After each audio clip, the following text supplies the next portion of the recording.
ابھی تک ہم نے اپنے نفس کے یعنی انفرادی حقوق دیکھے، عام مخلوق کے حقوق دیکھے اور اقربا یعنی رشتہ دار اور متعلقین وغیرہ کے حقوق دیکھے۔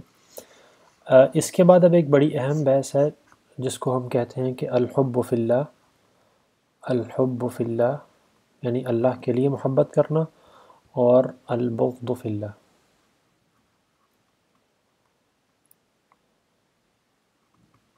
اور اللہ کے لیے کسی سے نفرت کرنا۔ تو اللہ کے لیے محبت کرنے کے بارے میں فرماتے ہیں کہ اپنے لیے کچھ ایسے دینی دوست بنا لینے چاہیے جن سے محض اللہ ہی کے واسطے محبت ہو۔ قیامت کے دن اللہ تعالیٰ آواز دے گا کہ کہاں ہیں وہ خاص میرے واسطے باہم محبت کرنے والے،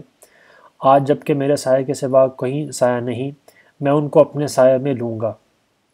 حدیث میں آیا کہ عرش کے گرد نور کے ممبر ہیں جن پر ایک جماعت بیٹھے گی جن کے لباس اور چہرے سرتپا نور ہوں گے،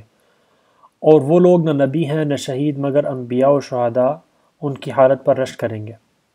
صحابہ کرام نے پوچھا کہ یا رسول اللہ صلی اللہ علیہ وسلم وہ کون لوگ ہوں گے؟ تو آپ صلی اللہ علیہ وسلم نے فرمایا کہ اللہ کے مخلص بندے جو باہم اللہ کے واسطے محبت کرتے اور اللہ کے واسطے ایک دوسرے کے پاس اٹھتے بیٹھتے اور آتے جاتے تھے۔ یہ تو یعنی ان کے فضائل ہیں اللہ کے لیے محبت کرنے والوں کے۔ اب اس محبت کے پھر دو درجات ہوتے ہیں، یعنی اس کے درجات کو اگر دیکھا جائے تو اس میں دو درجات ہیں۔ پہلا درجہ بیان کرتے ہیں کہ تم میں سے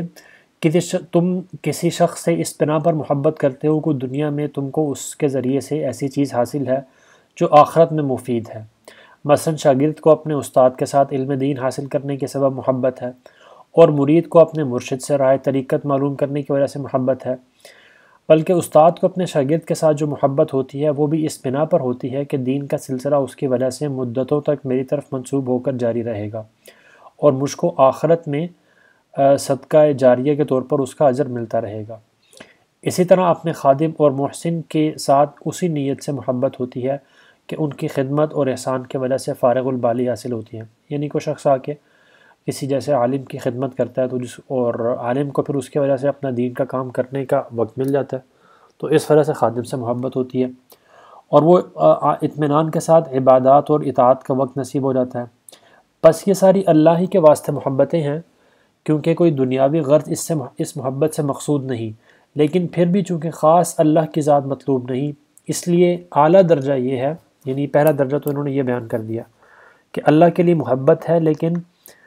کوئی دینی غرض جو ہے، دینی غرض موجود ہے، جیسے طالب علمی کا رشتہ ہے یا مرشد کا رشتہ ہے کہ جن سے انسان دین کی چیزیں سیکھتا ہے، یا خادم ہے، یا کوئی بھی ایسا رشتہ جو رشتہ بذات خود تو دین ہی کی وجہ سے ہے اور اسی دینی کام ہی کی وجہ سے آپس میں محبت ہے، وہ بھی یقیناً الحب فی اللہ ہی کے اندر آئے گی۔ لیکن یہ پہلا درجہ ہے۔ اس سے بھی اعلیٰ درجہ یہ ہے کہ آپ کے تعلق کے اندر کوئی غرض بھی نہ ہو، یعنی بے غرض ہو، اور ہو بھی صرف اور صرف اللہ تعالیٰ کے لیے۔ تو اس کو بیان کرتے ہیں کہ اس سے اعلیٰ درجہ ہے کہ کسی اللہ کے پیارے اور نیک بندے سے بغیر کسی دینی غرض کے صرف اس وجہ سے محبت ہو کہ یہ شخص اپنے محبوب یعنی اللہ تعالیٰ کا محبوب ہے۔ اور پھر یہ کیسے ممکن ہے کہ جو شخص اللہ تعالیٰ کا محبوب ہے، اللہ تعالیٰ سے محبت رکھتا ہے، وہ اس سے دوسرے لوگ جو اللہ ہی کی طرف جانے والے ہیں وہ اس سے محبت نہ کریں۔ رفتہ رفتہ یہ تعلق اس حد تک قوی ہو جاتا ہے کہ اللہ کے محبوب بندوں کے ساتھ اپنے نفس کا سا برتاؤ ہونے لگتا ہے، بلکہ اپنے نفس پر بھی ان کو ترجیح ہوتی ہے۔ بس جتنا یہ رشتہ مضبوط ہوگا اسی قدر اس کے اندر کمال آئے گا، یعنی یہ بے غرض محبت ہوتی ہے، اس میں کوئی دینی غرض بھی مراد نہیں ہوتا، دینی غرض بھی نہیں ہوتا، بلکہ صرف اللہ کے لیے، صرف اللہ کے لیے انسان کیسے محبت کرتا ہے۔ تو ایسے دوست بھی ہونے چاہیے جن کے ساتھ بغیر کسی غرض کے صرف اللہ کے لیے محبت ہو۔